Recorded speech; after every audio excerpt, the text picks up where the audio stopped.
बिस्मिल्लाहिर्रहमानिर्रहीम, अस्सलाम वालेकुम। मैं हूँ बीनर सलीम। आज 23 मार्च है, आज पाकिस्तान डे है। आज के दिन जब हम सुबह उठे, हम सब लोगों ने अपना टेलीविज़न खोला तो हमने वो तमाम मनाजर देखे जो हम सोच रहे थे कि हर पाकिस्तानी देखेगा। हर तरफ लहलहाता हुआ सब्ज़ झंडा था, परेड थी।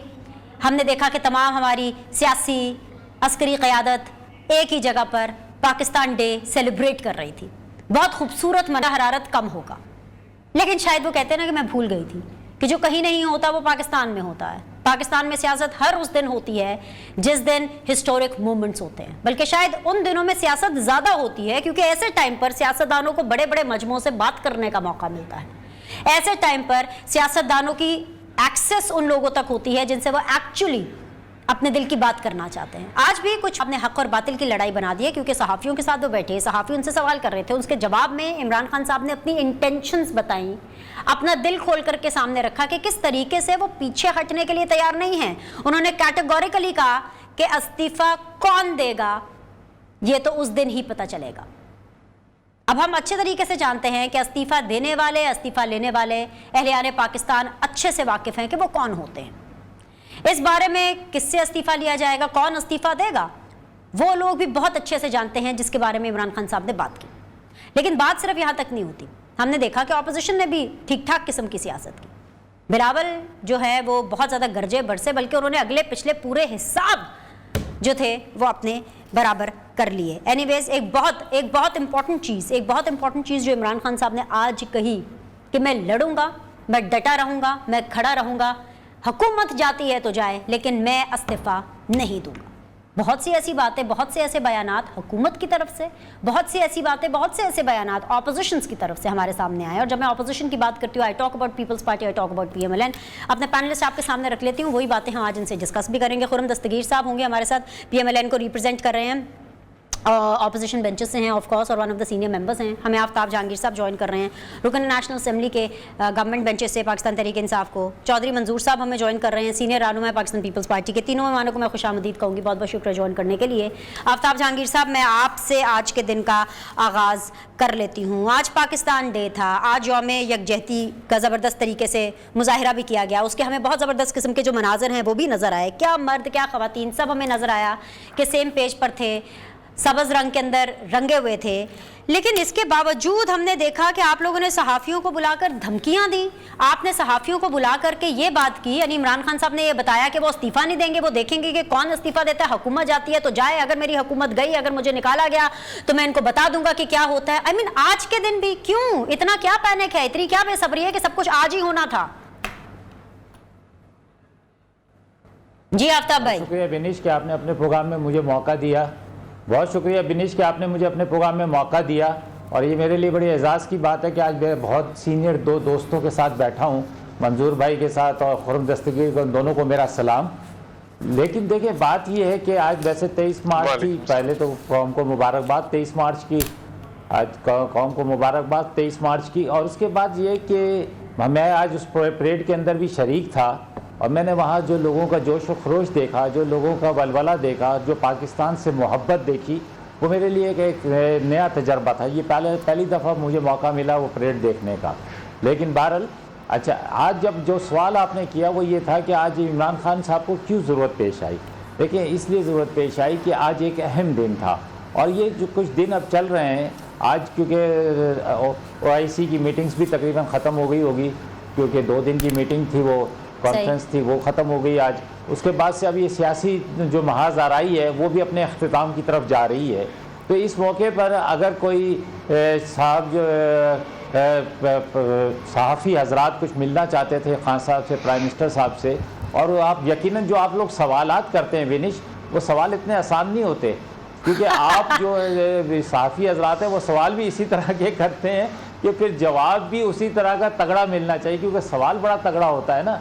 तो ख़ास तौर पे बिनिश सलीम के सवाल तो बहुत ही ज़्यादा तगड़े होते हैं। मैं तो हैरान हूँ कि अभी तक लाहौर में क्या कर रही हैं आपको। हाँ, मैं वही कहने लगी थी सर, हमें तो नहीं उन्होंने बुलाया, तो बाप इसका भी मलबा हम सहाफ़ियों पर डाल रहे हैं। सर किसी चीज़ की तो जिम्मेदारी ले लें, कम से कम आज तो ये कहते थे कि जो इमरान खान साहब ने बोला वो खुद बोला, अपनी मर्जी से बोला। लेकिन जी अच्छा चले, ये अपनी मर्जी से बोला, ये अच्छी बात है कि उन्होंने ये कहा कि मैं इस्तीफ़ा नहीं दूंगा अगर मेरी हुकूमत जाती है। अगर अपोजिशन ये समझती है कि उनके पास नंबर पूरे हैं, उन्होंने अदम एतमाद की तैयारी मुकम्मल कर ली है, तो ठीक है, वो अपना जो एक्सरसाइज कर लें, अपनी इस प्रैक्टिस को भी करके देख लें, और उसके बाद जो भी रिज़ल्ट आएगा हम उसके लिए तैयार हैं। ये खान साहब का पैगाम था, प्राइम मिनिस्टर साहब का। तो इसलिए मैं ये समझता हूँ कि हम सियासी लोग हैं, हम सियासी मैदानों में यकीनन जो है उस पर यकीन रखते हैं, आवाम की ताकत पे यकीन रखते हैं। तो आवाम की ताकत एक बड़ी ताकत है, हो सकता है हमें ज़रूरत ना पड़े आवाम के पास जाने की 2023 से पहले, और हो सकता है पड़ भी जाए, तो हमें उसके लिए तैयार रहना चाहिए। कोई ऐसा इशू नहीं है। लेकिन ये कि प्राइम मिनिस्टर साहब का जो अंदाज़ है, जो बॉडी लैंग्वेज है, जो मेरी लास्ट 2 मुलाकातें हुई उनसे इन्हीं रिसेंट दिनों में, तो मैंने तो उन्हें बड़ा पॉजिटिव पाया। और आज जैसे वो परेड में भी आए थे तो वो भी बड़ी एक मतलब जानदार शख्सियत के तौर पे, कोई मुरझाए हुए नज़र नहीं आ रहे थे, बहुत तगड़े थे। तो यकीनन फिर उसके बाद वो साफ़ियों से गुफ्तगू भी तगड़ेपन में की है उन्होंने, तो अंदाज़ा हो जाना चाहिए कि मैच बड़ा स्ट्रॉन्ग है। ठीक है जी, चौधरी मंजूर साहब अस्सलाम वालेकुम। सर, एक तो बहुत शुक्रिया वक्त देने के लिए, क्योंकि मुझे पता है कि आप भी मरकज़ की तरफ नज़र रखे हुए हैं, आप भी वहाँ जाने के लिए बेचैन हैं और सिर्फ इस प्रोग्राम के लिए रुके हैं। बहुत शुक्रिया सर। सर चौधरी साहब, मैं आपसे ये पूछना चाहती हूँ कि जो इमरान खान साहब है, आपने सुना ही है, बहुत तगड़े हैं, बहुत इस टाइम पर कॉन्फिडेंट है, लेकिन सर बात वो कर रहे हैं इस्तीफे की, बात इस्तीफा लेने इस्तीफा देने पर आ गई। अब जाहिर सी बात है, ऑपोजिशन तो इस्तीफा नहीं देती ना, और जो मैं पूछ रही हूँ, जो मैं कहना चाह रही हूँ, वो आप भी समझ रहे हैं, और जो इमरान खान साहब कहना चाह रहे थे वो अहलियाने पाकिस्तान ने समझा। तो क्या लड़ाई वहां तक पहुंच गई है, ये सिर्फ और सिर्फ मुझे चौधरी मंजूर साहब ही बता सकते हैं। बिनेश, शुक्रिया बहुत आपका। बिनेश, आज के दिन के हवाले से मैं समझता हूँ 3 हवालों से बहुत अहम है।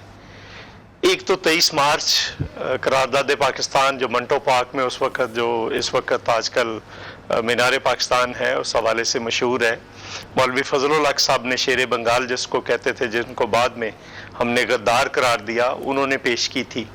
और मैं आज आपके प्रोग्राम के तवज्जो से नौजवानों को कहूँगा कि उस करारदाद को पढ़ लें, चूँकि आज तो नेट पे अवेलेबल है, पढ़ें ज़रूर, एक बार देखें ज़रूर कि वो करारदाद क्या थी और आज हम कहाँ खड़े।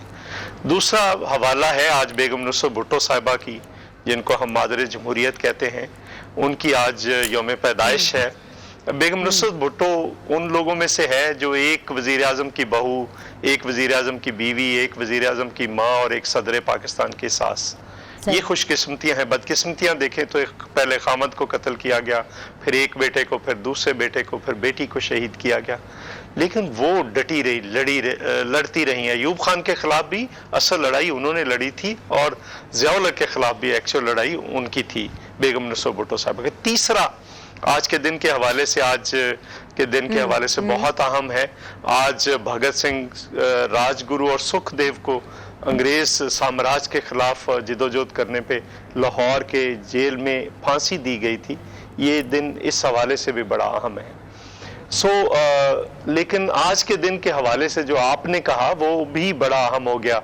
एक प्राइम मिनिस्टर साहब ने आज, इमरान खान साहब ने, जिनको तो आज साबिक वज़ीर आज़म कह दिया बिलावल साहब ने, और फिर बिलावल साहब ने जलसा किया। और तीसरा ख़त लिखा, आज का ख़त छपा है, कल गालबन लिखा था काजी फाइज ईसा साहब ने ऑनरेबल चीफ जस्टिस साहब को, वो भी बड़ा इम्पोर्टेंट है। बिल्कुल। तो मेरे ख्याल के मुताबिक इस्तीफ़ा, अब मेरा ख्याल है चार लोग हैं जिनका इस्तीफ़ा के बारे में बात हो सकती है। खुद वज़ीर आज़म हो सकते हैं, सदर पाकिस्तान हो सकते हैं, अपोजिशन लीडर हो सकते हैं, या फिर आपने जिस तरफ इशारा किया उनका इस्तीफ़ा हो सकता है, उनको सैक कर दिया जाए। लेकिन ये मेरा ख्याल है इसीलिए आज शायद बिलावल भुट्टो साहब ने कहा कि आप साबिक प्राइम मिनिस्टर हो चुके हैं, अब आपके पास कोई इख्तियार नहीं है, आप अक्सरियत खो चुके हैं, इत्तेहादी पार्टियां भी आपको छोड़ चुकी हैं, आप अपनी अक्सरियत भी खो चुके हैं, इसलिए आप जो भी कदम उठाएंगे वो आपके अपने खिलाफ होगा। ये होता है सियासत के अंदर, एक टाइम होता है जब आप हाथ लगाते हैं मट्टी को तो सोना बन जाती है, फिर एक टाइम आता है आप सोने को हाथ लगाते हैं तो मट्टी बन जाती है। आप अपने लोगों पे का एतमाद आप खो चुके हैं और दिन ब दिन बढ़ती चली जा रही है तादाद जो इनके खिलाफ विद इन द पार्टी है। मुझे तो ऐसा लगता है कहीं ऐसा ना हो जाए कि अल्टीमेटली खान साहब के खिलाफ नया जो है लीडर आ जाए पार्टी का, और जिसके बारे में इनके सबसे पुराने मेंबर जो कराची से हैं नजीब हारून साहब, उन्होंने इशारा भी दे दिया कि इनको अब चाहिए कि इनको चाहिए कि ये आप छोड़ दें, किसी और को पार्टी का कायद बना दें। तो ये इस तरह की बातें भी होनी शुरू होगी। तो मेरा ख्याल है आने वाले दिन चंद दिन जो है वो बड़े अहम, बिल्कुल बिल्कुल बड़े इंपॉर्टेंट होंगे। लग भी यही रहा है आने वाले चंद दिन के, आने वाले चंद घंटे, जो सिचुएशन चल रही है हर घंटा लम्हा बलम्हा बदलती सूरत हाल है। हम अक्सर ये जुमला बोलते हैं जो कि ओवररेटेड हो चुका है, लेकिन इस टाइम पर वही सिचुएशन है। लेकिन चौधरी साहब एक और बात है जिसके बारे में बहुत ज़्यादा बात हो रही है और इसका भी जवाब मैं सिर्फ आप ही से ले सकती हूँ, कंसिडरिंग के पाकिस्तान पीपल्स पार्टी एक मेच्योर और बड़ी स्टेबल किस्म की पॉलिटिकल जमात है। सर अखबारों के अंदर ये छपा हुआ है कि एस्टैब्लिशमेंट रजामंद हो गई है कि हुकूमत और अपोजिशन को आमने सामने बिठाया जाए, कोशिश की जाए कि इनके मसाइल सॉल्व हो सके, जस्ट बिकॉज कि एक पॉलिटिकल इंस्टेबिलिटी और पाकिस्तान एक इनाकी का या किसी भी ऐसे अदम एतमाद या किसी भी इंतशार का मुतहम्मिल नहीं हो सकता। जब यही सवाल आज खान साहब से पूछा गया तो मोहतरम प्राइम मिनिस्टर ने आप लोगों को कहा ब्रांड है। चौधरी साहब आपको पता है आप किस चीज़ का ब्रांड है? जरदारी और शरीफ करप्शन के ब्रांड हैं। वो कहते हैं भाई हम तो इनके साथ बिल्कुल नहीं बैठेंगे, सवाल ही पैदा नहीं होता कि मैं इनके साथ बैठूं। उन्होंने कहा कि मैं शहबाज शरीफ के साथ बैठना अपनी तौहीन समझता हूं। तो अपोजिशन लीडर वो हैं और ये इस वक्त वजीर आजम है, इन दोनों ने बैठना है। अगर नहीं है तो मेरा ख्याल है ये हो नहीं सकता इस स्टेज के ऊपर, ये पॉसिबल नहीं है। लेकिन जहां तक करप्शन की बात है, आप यकीन करें आप इस्लामाबाद पहुंचे, लोग हाथों में फाइलें लेकर घूम रहे हैं कि ये करप्शन की कहानियां सुने। एक एक महकमे के अंदर 10-10 लोग हैं जो लेकर फिर रहे हैं कि ये करप्शन इस महकमे में हुई, ये करप्शन इस महकमे में।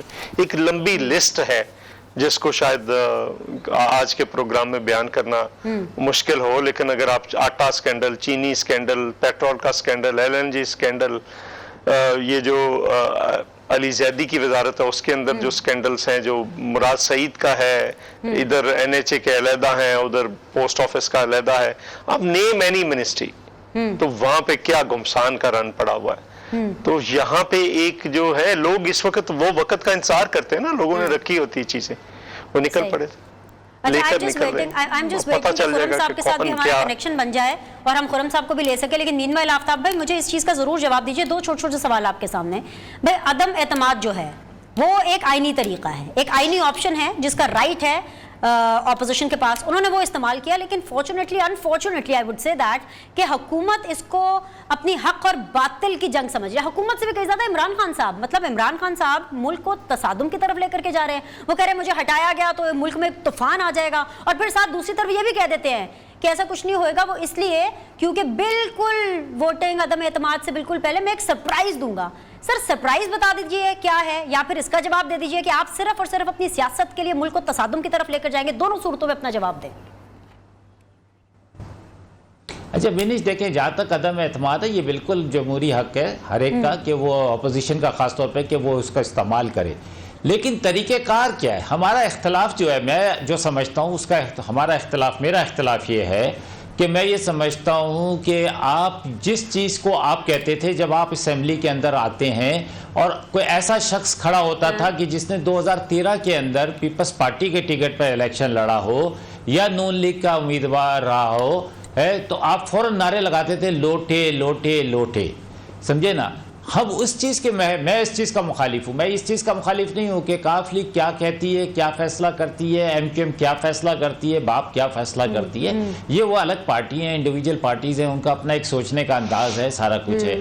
हमें जो है इख्तलाफ इस बात पर है कि हम जब जमहूरियत की बात करते हैं, हम जब जमहूरी अंदाज़ को मजबूत करने की बात करते हैं, तो फिर हमें अपने किरदार से भी साबित करना होगा। लेकिन ये नहीं हो सकता कि आप कहें किसी को आप पैसों की ऑफ़र करें, किसी को आप टिकट्स की ऑफ़र करें, किसी को कुछ करें। अगर इतनी अखलाकी ज़रूरत थी तो आप इनको कहते कि देखिए आप 6 महीने साल से आप कह रहे हो कि मुझे इख्तलाफ है। बाज़ दोस्त हमारे ये कह रहे हैं कि मैं सुन रहा था कहते जी मैं हमारे 3 साल में कोई काम ही नहीं हुआ, है, हमारे हमारे इख्तलाफात थे, तो भाई 1 साल पहले कहते अवाम की अदालत पे चले जाते, कहते कि भाई देखो अब आपके काम नहीं हो रहे, तो लिहाजा मुझे क्या करना चाहिए। अवाम कहती है आप इस्तीफा दे दें, वापस आ जाएं, है दोबारा जीत कर, चाहे पीपल्स पार्टी के टिकट पे जीते, नून लीग के टिकट पे I have to go for a break, जीते। नंबर 1। नंबर 2 ये कि आप पार्लियामेंटेरियन हैं, आप एक एमएनए हैं, आप ग्रास रूट पॉलिटिक्स से इलेक्शन लड़के आए हैं, जीत कर आए हैं सर। आप मुझे खुद अपने दिल पे हाथ रख के बताएं, जब आप लोगों ने 51 बंदे अपने साथ मिलाए, आपको तब नहीं ख्याल आया कि वंस अ गद्दार इज ऑलवेज अ गद्दार? आज आप भी तो वही चीज कंप्लेन कर रहे हैं। मैं तो ऑपोजिशन की सर बात ही नहीं कर रही ना, उनका तो हाई मॉरल ग्राउंड था ही नहीं, आपका हाई मॉरल ग्राउंड था। वो 51 बंदों का क्या हुआ? वो तब हाजी नमाजी थे। नहीं, अच्छा बेनिश आप जवाब ले लेंगी या इंटरवल में जाएंगी, आप वक्फा लेंगी? सर मैं वक्फा ले लेती कि मुझे इजाजत दीजिए, क्योंकि वो खुरम दस्तगीर साहब की भी डीएसएनजी अलाइन हो रही है, मुझे उनको भी लेना है। एक छोटा सा ब्रेक लेते हैं, ब्रेक के बाद वापस आएंगे, इस डिस्कशन को रिज्यूम करेंगे। Will be back shortly. Welcome back जी। कुछ टेक्निकल इशू है, खुरम दस्तगीर साहब से हम कांटेक्ट करने की बिल्कुल कोशिश कर रहे हैं, आपसे कुछ लम्हों में वो हमारे साथ बन जाएंगे। पीएमएलएन को ऑब्वियसली रिप्रेजेंट करेंगे। आफ्ताब जहांगीर साहब पीटीआई से मेरे साथ है, चौधरी मंजूर साहब पाकिस्तान पीपल्स पार्टी से मेरे साथ हैं। आफ्ताब जहांगीर साहब, वही जो बात मुकम्मल होनी थी, जिसका जवाब मैं आपसे शिद्दत से चाह रही थी, प्लीज़ उसका जवाब दीजिए। आइन, हक और बातिल की इसको लड़ाई ना बनाए, जो आइनी है उसको आइनी रहने दें, जमहूरियत के ऊपर यकीन करें और जो जमहूरी प्रोसेस है उसको चलने दें। अच्छा बेनिश, पहली बात तो ये कि अल्लाह करे कि खुरम दस्तगीर साहब के वो अभी आप शो में आ जाएं, वरना ज़रूरत तो नहीं है, आप पूरी उनकी नुमाइंदगी कर लेती हैं बहुत अच्छी तरीके से। अच्छी, बहुत शुक्रिया। अच्छा मैं अच्छा देखिए, अच्छा जब आर्गुमेंट खत्म हो जाते हैं तो आफ्ताब भाई यही सुनना पड़ता है। जी जी जी, बोलिए बोलिए, आप आजाद हैं, जो बोलना चाहते हैं आप बोले सर, आपको पर सर। नहीं अच्छा सर मैं देखिए बेनिश, बात ये है कि ये आइन ही हमें इजाज़त देता है। नहीं, आइन ने इजाज़त दी कि आप अदम एतमाद लेकर आए, आइन ने इजाज़त दी। लेकिन जो बात आपने की थी कि जी 52 लोग, हमने 52 लोग जो हैं वो हमारे पास 2018 के इलेक्शन से पहले आए। और मैं आज ये समझता हूँ, मैं क्योंकि एक वर्कर हूँ, मैं ये ग्रास रूट का वर्कर हूँ, मैं ये समझता हूँ कि हमें जो है अपने लोगों पर एतमाद करना चाहिए। हमें जो है, हम ये जिनको इलेक्टेबल कहते हैं, कि जो कहते हैं कि जी बड़ी शख्सियात हैं, उनके हमने 2013 का रिजल्ट भी देखना चाहिए था कि उनका क्या कद था, कितना कद था, कितने वोट उन्होंने लिए थे। और आज वो कहते हैं कि जी हमें जो है, हम जीते तो पीटीआई की हुकूमत बनी। हालांकि उनको ये कहना चाहिए था कि पीटीआई का वोट पड़ा तो हम जीते, समझे ना, उन पर एहसान है। अगर वो इतने ही ताकतवर होते, देखें मैं आपको ओनली बिल्कुल क्लियर कट बात बता रहा हूँ कि जी राजा रियाज साहब ने को जब पार्लिमानी सेक्रेटरीशिप मिली, पहले आदमी थे जिनको मिली थी, उन्होंने कहा नहीं मुझे नहीं चाहिए, मैं तो बहुत ज़हीन आदमी हूँ, बहुत काबिल आदमी हूँ, मुझे तो मिनिस्टर बनाना चाहिए आपको। उन्होंने उससे लेने से इनकार किया और वो हमेशा बात करते थे। लेकिन क्या है कि उनमें इतनी अखलाकी जुर्रत होनी चाहिए थी कि 6 महीने बाद, साल बाद, 1 साल पहले आप जाते इस्तीफा देते, कोई आपको पाबंदी नहीं थी, आप देते, बिल्कुल कहते जी मैंने इस्तीफा दे दिया, मैं जा रहा हूं। नूर आलम ने कितनी देर पहले बताया? नूर आलम साहब बताया था ना, उनके साथ आपने क्या किया? मैं आपको बता रहा हूं, बेनिश सुन ले, उनको हटा दिया उनके ओहदे से। जी नहीं बेनिश सुन ले, बेनिश सुन ले, मैं नूर आलम से भी ये कहिएगा कि हल्फन कहेगा, जो मेरे साथ बात हुई थी नूर आलम की, मैं वो बात बता रहा हूं। नूर आलम को भी इख्तिलाफ था किसी बुनियाद पर। नूर आलम ने ये मुझसे कहा कि मैं अब नेक्स्ट टाइम जो है किसी पार्टी के साथ के टिकट पे इलेक्शन नहीं लड़ूंगा, मैं इंडिपेंडेंट लड़के देखना चाहता हूं कि मेरा वजन कितना है, समझे ना, मैं अपने वोट्स की बुनियाद पर। तो 2013 में भी तो उनके पास वोट था ना, वो 2013 में भी तो नहीं जीत सके। अच्छा इसी तरह देखिए, मैं सिर्फ ये बात करूं कि अगर मुझे इख्तिलाफ है बिनिश, मुझे अगर इख्तिलाफ है तो मुझे वक्त से पहले जो है, लेकिन यह नहीं हो सकता कि अगर मैं समझूं कि मेरा दोस्त कोई मुश्किल में है तो मैं दूसरी तरफ जाके मिल जाऊं। इसको गद्दारी कहते हैं, इसको वोट के साथ गद्दारी कहते हैं, इसको अवाम के साथ गद्दारी कहते हैं, अवाम के वोट के साथ गद्दारी कहते हैं। बिनिश, अगर मैं आपको धोखा दूं रास्ते में, तो जिसको आप कहोगी कि मुझे पहले बता के जाना चाहिए था, आपने जाना था, बिल्कुल चले जाते, मैं आपको नहीं रोकती, लेकिन आपको पहले करना चाहिए। अब मेरा प्रोग्राम शुरू होने वाला है और आप कह रहे हैं मैं नहीं कर रहा प्रोग्राम है, तो ये जो है ये तरीकेकार गलत है। इस तरीकेकार को चाहे वो अपोजिशन हो चाहे कोई भी हो। ठीक है चौधरी मंजूर साहब, पता चला है गद्दारी, मतलब बेचारे इमरान खान साहब तो गद्दारों से डसे हुए हैं, लेकिन आपके लिए भी ये सवाल यही है सर, एक तो आप रिस्पॉन्ड भी कर दीजिए, और दूसरा सवाल मैं आपसे ये करना चाह रही हूँ कि वो कह रहे हैं सरप्राइज देंगे, सरप्राइज देने वाले हैं, क्योंकि ऑपोजिशन ने पैनिक में आके अपने पत्ते शो कर दिए। गालिबन ऑब्वियसली सिंध हाउस वाला मामला कह रहे हैं वो कि पत्ते शो कर दिए, तो अब इमरान खान साहब की तैयारी पूरी है सर। तो आप देख लें सर क्या कर रहे हैं आप लोगों ने। नहीं देखे, देखिए बिनेश, अभी बात कर रहे थे हमारे साथी, मसला ये है कि पहले तो इमरान खान साहब ने कहा था मैं इन लोटों को नहीं लूंगा, सही, और फिर दूसरी पार्टियों से आने वालों को लिया और बार बार के लिया। दूसरे किस्म के लोग हैं जो इंडिपेंडेंट जीत कर इनमें शामिल हुए, उन पे भी देखना पड़ेगा कि कितनी पाबंदी आयद होती है। तीसरी बात यह है कि देखें, ये आज जो बात हुई है, अगर आप अक्सरियत खो चुके हैं तो स्पोर्ट्समैन स्पिरिट, आप स्पोर्ट्समैन है, वो ये है कि आप कहें जी कि आए, अगर मैं अक्सरियत खो गया हूं तो आप आए, बनाए हुकूमत, मैं आपके खिलाफ अपोजिशन में बैठूंगा और मैं अगला इलेक्शन लड़ूंगा, आपके लोगों को बताऊंगा कि क्या हकायक हैं क्या नहीं। क्योंकि आप यकीन नहीं रखते जमहूरियत पे, और आप दूसरी बात, हमारे दोस्त कहते हैं एतमाद बड़ा है। आज भी परेड देखने गए तो बड़े बाएतमाद थे, तो वो तो बाएतमाद उस वक्त भी होते थे जब एक इनिंग्स और 171 रन से हार रहे होते थे, उस वक्त भी बाएतमाद होते थे।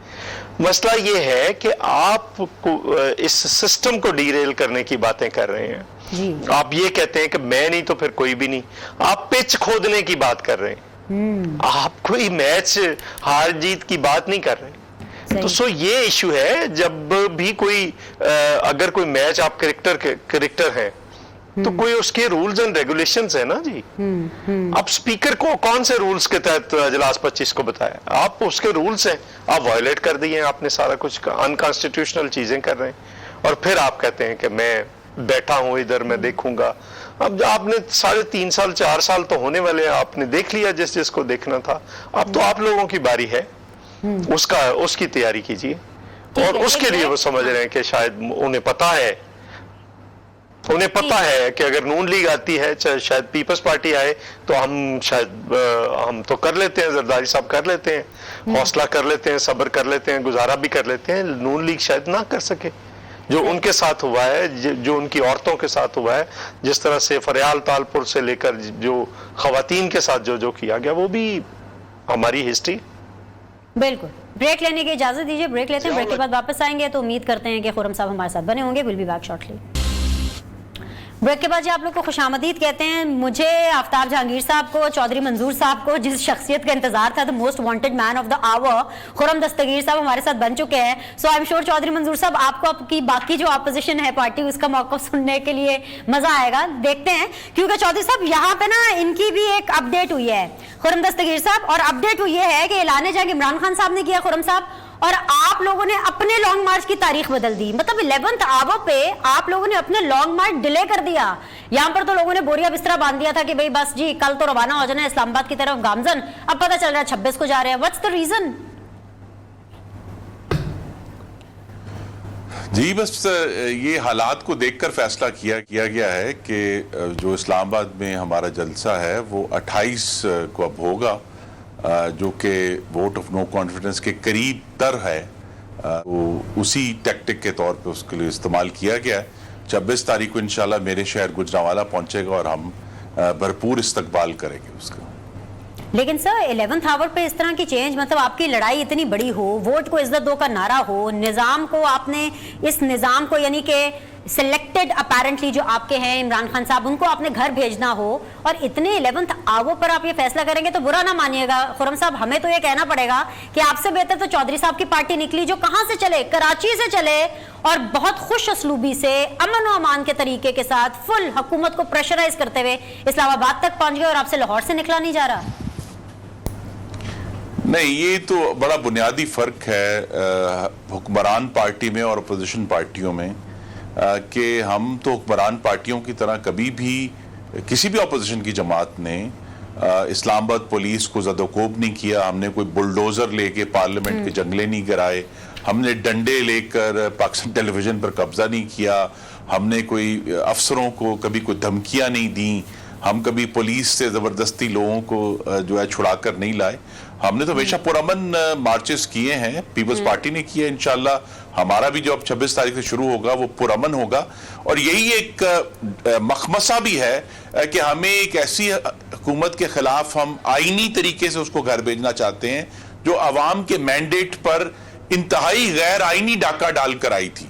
तो वो अब, लेकिन चूंकि हमें मुल्क को आगे लेकर जाना है और गैर आईनी जो और फाशिस्ट इक़दामात थे इमरान खान साहब के जो आज तक जारी हैं, उनको तो हम मिसाल नहीं बना सकते। तो हमें तो अपनी मिसाल अपनी कायम करनी है कि हम कानून के दायरे में रहकर इंशाअल्लाह इस हुकूमत को आईनी तरीके से घर भेजेंगे। आईनी तरीका, बहुत अच्छी आपने बात की, आईनी तरीका विच इज तहरीक अदम एतमाद। लेकिन सर खान साहब तो कह रहे हैं कि सरप्राइज होगा, और सरप्राइज जहां तक हमें समझ में आता है आईनी तरीका वो यही होगा कि तहरीक अदम एतमाद पर आपके बंदे पूरे नहीं होंगे, आपके कोई लोग हैं जिन्होंने आपको गारंटी किया होगा कि आपके साथ है, लेकिन I think so last moment के ऊपर वो खान साहब का साथ देने वाले हैं, जिसकी वजह से खान साहब कॉन्फिडेंट है। Then what? इससे अलावा सरप्राइज क्या हो सकता है? खान साहब की पहले दिन आप देखिए कि इनका एक रिकॉर्ड है जिसको अंग्रेजी में कहते हैं फॉल्स ब्रावाडो, और उर्दू पंजाबी में कहेंगे बड़के मारना, खाली खोली बड़के। बड़ी बड़ी बड़के मारी हैं कि मैं महंगाई को खत्म कर दूंगा, ये जो किसने दवाइयां महंगी की हैं मैं दवाइयां महंगी करने वालों को पकड़ लूंगा, ये किसने गैस की कीमत मुझसे पूछे बगैर बढ़ा दी है मैं उनको पीछे पकड़ूंगा। आज तक किसी भी बड़क पर अमल नहीं हुआ, और अब तो हम एक अजीब लतीफे की सूरत हाल में हैं जिसमें काम हुआ भी नहीं होता और बड़क मार देते हैं। भाई अमेरिका ने तो बेस मांगे ही नहीं थे, आपने एब्सोल्युटली नॉट किस बात पर कह दिया? हवाई बात पर कह दिया। अब जो है वो एक इसी बड़कों की बुनियाद पर अपनी जमात को हौसला दे रहे हैं, लेकिन अल्लाह ताला अपना करम जारी रखे। हमारे पास इंशाअल्लाह वो अगर कोई कोशिश करेंगे भी, सरप्राइज देंगे भी, तो हमारे पास मतलूबा तादाद मौजूद है। और मेरे ख्याल में सरप्राइज ये होगा कि इमरान खान साहब कहेंगे कि मैं इस्तीफा दे रहा हूं। नहीं दे रहे सर, नहीं दे रहे वो। आज उन्होंने कहा है हुकूमत जाती है जाए, इस्तीफा तो नहीं दूंगा। जी इस्तीफा कोई और देगा। उन्होंने कहा देखते हैं कि कौन देता है इस्तीफा। जी नहीं, देखिए ये इसी मैंने कहा ना कि बहुत सारी बेशुमार बातें ऐसी कर चुके हैं जिस पर या तो अमल नहीं करते या उसके उल्ट अमल करते हैं। ये तो आपको पता है इमरान खान साहब और किसी चीज के बादशाह हो ना हो, लेकिन यू टर्न के बादशाह हैं, और उन्होंने कहा यू टर्न तो अजीम लीडरों की कामयाबी है। तो उस दिन इस्तीफा दे के कहेंगे कि मैं अजीम लीडर हूं, मैंने यू टर्न ले लिया। तो इनका तो एक रिकॉर्ड है अपनी बातों पर ना अमल करने का, बड़के मारने का, और उसका नतीजा जो है, असल जो दुख है वो ये है कि वो पाकिस्तान के गरीबों के लिए और मेहनत कशों के लिए, मुतवसत तबके के लिए एक अजाब की सूरत में नाजिल हुआ है। पाकिस्तान की खारजा पॉलिसी के इन्हदाम की सूरत में जो है हम पर यह अजाब नाजिल हुआ है। और अब इतना इन्होंने गिरावट आई है पाकिस्तान की मुआशी सूरत हाल में, खारजा पॉलिसी की सूरत हाल में, कि अब अगर ये चले भी जाए तो उसको रिकवर करने के लिए भी एक बड़ा तवील अरसा चाहिए और बड़ी संजीदा सोच चाहिए, जो कि मुझे उम्मीद है कि मुत्तहिदा अपोजिशन मिलकर इस मुल्क को दोबारा जो है अपने पैर पर खड़ा करेगी। चलिए, मेरे पास आखिरी 2 मिनट हैं और मैं तीनों पैनलिस्ट से, इस वक्त चौधरी साहब भी मेरे साथ बने हुए, आफ्ताब भाई भी मेरे साथ बने हुए, लेकिन खुर्रम साहब आपसे आगाज करते हुए आखिरी 2 मिनट एक क्वेश्चन मैं आप तीनों पे छोड़ना चाहती हूँ, बिकॉज उसके बाद मेरा इंशाल्लाह ताला शो मंडे को रिज्यूम करेगा, और मंडे तक हालात क्या होंगे I don't know, even you people don't know. So मुझे बस खुर्रम साहब ये बता दीजिए, परसेंटेज बता दीजिए, कितने % चांसेस हैं कि ऑपोजिशन PMLN आप लोग कामयाब होंगे? जी आज जबकि 23 मार्च है, 75% चांस है इंशाअल्लाह कि मुत्तहिदा अपोजिशन कामयाब होगी अदम एतमाद। ऑल राइट, चौधरी साहब योर परसेंटेज? मेरे ख्याल में कामयाब हो चुके हैं, अब तो सिर्फ अनाउंसमेंट्स हैं। एक आध दिन में आपको इत्तेहादियों की अनाउंसमेंट्स भी मिल जाएंगी, फिर उसके बाद नाकामी की क्या सूरत है? नहीं, आप वाओ, मतलब आप 100% कह रहे हैं, मैं इसको 100% समझूं? 75 from PMLN, 100% from Peoples Party. Oh wow, great. Aftab साहब आपकी क्या परसेंटेज है? जल्दी बताइए, क्लोज करना है शो। मायूसी होगी इनको। Oh, this is really interesting. Thank you, gentlemen. Thank you very much, gentlemen, for tonight. इंशाल्लाह ताला सब कुछ ठीक रहा। मंडे को आप लोगों से फ्रेश शो लेकर आपकी खिदमत में हाजिर होंगे। मीनवाइल आपके फीडबैक का इंतजार रहेगा इस दुआ से उम्मीद के साथ कि जो पाकिस्तान के लिए बेहतरीन हो। See you soon.